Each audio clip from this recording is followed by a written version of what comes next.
Okay,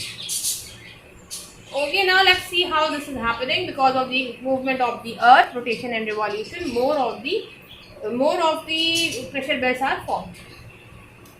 At equator, it's low pressure. Then we have high pressure at subtropical. So what is happening?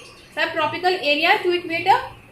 From subtropical high pressure area, as I have explained you here, the air sinks, high pressure air sinks down and it takes place the empty place of the low pressure area. So in the same manner, from subtropical high pressure area to equator, the winds move both of these regions in the north pole and in the south pole, in the northern hemisphere, in the southern hemisphere. Subtropical low pressure high pressure areas are there and equator is a low pressure area. So see, the wind is coming towards equator and hence this whole area is created as a high pressure zone, right?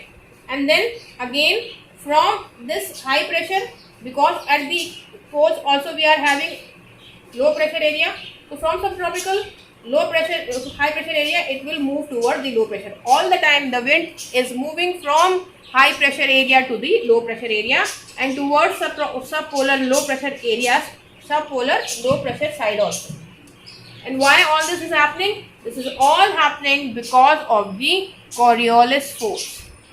Coriolis force means the force of the earth which is created because of the movement of rotation and revolution.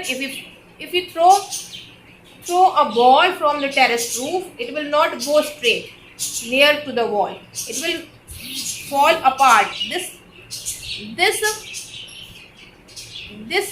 is happening because of the Coriolis force, means effect which is jerking the things away from it. And this is happening in this whole pressure and wind system.